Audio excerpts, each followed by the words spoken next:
मैं ये लाइसेंस लेने में और ये बिल्डिंग बनाने में और चैम्बर का क्याम अमल में आने में और इसकी वर्किंग पोजीशन में लाने की पोजीशन में अल्हम्दुलिल्लाह आज है। और मेरी पूरी टीम को मैं खुशामदीद और मुबारकबाद भी कहता हूँ सिलसिले में।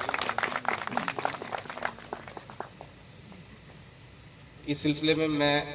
चंद गुजारिशात गवर्नर पंजाब साहब से करना चाहूँगा कि चिन्योट चैम्बर ऑफ कॉमर्स के प्लेटफॉर्म से हम बारहा चिन्योट के मसाइल को ना सिर्फ उनका मसाइल हमने बयान किए और साथ साथ उनके हल के लिए तजावीज़ भी दी और जिस पे वो अमल पैरा भी हैं। उनमें से चंद एक को मैं एक दफ़ा फिर आप सब लोगों की मौजूदगी में यहाँ दोहराना चाहता हूँ कि चिन्योट फर्नीचर और राइस के लिए मशहूर है। फर्नीचर के हवाले से मैं ये कहना चाहूँगा कि आज के इस मुबारक दिन पे मैं इनसे रिक्वेस्ट करता हूँ कि चिन्योट को फर्नीचर सिटी ऑफ पाकिस्तान का दर्जा दिया जाए और ये भी गुजारिश करता हूँ कि आज ही इसको अगर गवर्नर साहब डिक्लेयर करें तो बहुत ममनून होंगे, मैं और पूरी टीम और पूरा शहर चिन्योट। और उसके साथ इस इंडस्ट्री के हवाले से मैं ये चाहूँगा कि चिन्योट में स्मॉल इंडस्ट्री स्टेट का क़याम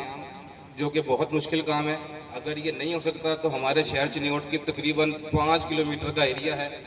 इस एरिए को ही इंडस्ट्रियल स्टेट डिक्लेयर कर दिया जाए ताकि चिन्योट के गरीब मजदूर फर्नीचर से मुतल्लिक़ और तमाम इंडस्ट्रियाँ यहाँ पे जो काम करती हैं सबको इसका इंडस्ट्री का दर्जा दिया जाए ताकि वो अपना काम बेहतर तरीके से कर सकें और वतन अजीज़ की खिदमत भी कर सकें। सबसे ज़्यादा एक नागुज़ीर मसला जिसको हर प्लेटफार्म पे उठाया गया जो कि चिन्योट की रोड्स हैं, चारों शाहराएँ टूट फूट का शिकार है। जैसे कि मेरे अंकल जमील फखरी साहब ने भी फरमाया कि आज इनसे पूछ लेते हैं हुकूमती नुमाइंदगान से ऐसी क्या वजह है कि क्या तावीज़ ही दफन कर दी इस रोड में, ऐसी कौन सी हर्डल है, कौन सी चीज़ें हैं कि जो हमारे चिन्योट के रोड के हवाले से तमाम जितने भी हमारे ज़िला को 10 साल हो चुके हैं बने हुए चिन्योट ज़िला को, लेकिन आज तक कोई यहाँ पे प्रॉपर ज़िले की रिक्वायरमेंट के हिसाब से ना कोई तरक्याती काम हुए, ना कोई इसके हिसाब से बिल्डिंग बन सकी। जुडिशल कॉम्प्लेक्स हो, डिस्ट्रिक्ट कॉम्प्लेक्स हो, इसके हवाले से और बहुत से दीगर मसाइल हैं। आज तक चिन्योट शहर को ज़िला का दर्जा देने के बावजूद भी ये नहीं हो सके। और ज़िला के हवाले से भी मैं मौलाना इलियास सिनोटी साहब को भी खराज तहसीन पेश करता हूँ कि जिन्होंने अनथक कोशिश की और चिन्योट को ज़िला बनाया, तो उनके नाम के साथ हमेशा मंसूब है ये। और अगर मैं अपनी फैमिली की तरफ से अगर ये कहना चाहूँ कि चिन्योट शहर की आवाम ने और जितने भी यहाँ पे ख़ास लोग बैठे हैं अपने तई बहुत चिन्योट के लिए खिदमात की। अगर मैं अपने लिए और अपनी फैमिली की तरफ से ये कहना चाहूँ कि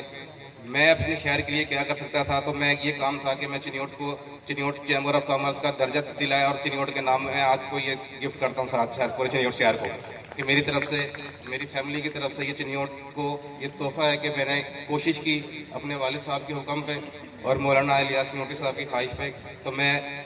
आज ये के दिन ये पूरे चिन्योट को ये बहुत से लोगों का ये भी ख्याल रहा कि हमें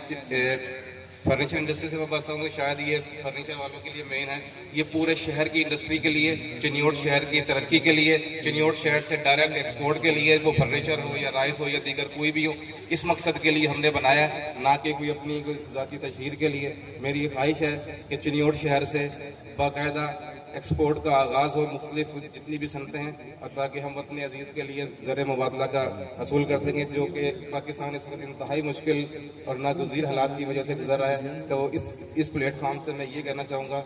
कि हम जिस कदर इसमें हिस्सा डाल सके गवर्नर साहब, तो हम पूरी कोशिश करेंगे कि चिन्योट चैम्बर के प्लेटफॉर्म से चिन्योट ना सिर्फ चिन्योट के आवाम के लिए की तरक्की के लिए बेहतरी के लिए काम करें, बल्कि वतन अजीज़ के लिए अपना किरदार अदा कर सकें। मैं एक बार फिर तमाम पाकिस्तान से आए हुए और UBG की जो कहकशां यहाँ मौजूद है, मैं उन सब का तहे दिल से शुक्रगुजार हूँ। तो Jhelum chamber of commerce and industry के इनके अहदेदारान का कि इसके क़याम में जितनी कोशिश मैंने की, इसकी बैक पे अगर देखा जाए जितनी डॉक्यूमेंटेशन जितना मामलात है, तो झेलम चैम्बर के शेख वकार साहब यहाँ मौजूद हैं, मुझे नज़र नहीं आ रहे कहाँ हैं, और ज़रा झेलम चैम्बर ज़रा खड़े हो जाए, ज़रा देख ले चिन्योट शहर वालों, हमारे चिन्योट के क़याम के लिए जितनी मुश्किल जितनी हर्डल थी इन्होंने दूर की हमारी। और इसके साथ साथ रियाजुद्दीन शेख साहब ने लम्हा हमें एक गाइडलाइन देते रहे कि ये कर रहे हैं, ऐसे करें। तो अल्हम्दुलिल्लाह शेख रियाजुद्दीन साहब बहुत बहुत शुक्रिया। कनाडा जा रहे हैं उसमें उनका किरदार बहुत अहम है। मैं उनके लिए एक दफ़ा फिर शुक्रिया अदा करता हूँ, बहुत बहुत बेहतर। इसके साथ साथ आज की महफिल के रूह रवान मेरे तमाम मोअज़्ज़ज़ मेहमान जो कि स्टेज पर तशरीफ़ फरमाएँ, ख़ुसूसी तौर पर चौधरी मसूद इकबाल साहब का ख़ुसूसी शुक्रिया अदा करता हूँ कि जो पिछले पूरे एक हफ़्ता से इसके इंतज़ामात इस सिलसिले में काम करते रहे हैं, सारा मुशावरत रही है। बहुत बहुत शुक्रिया अदा करना चाहता हूँ। Thank you very much.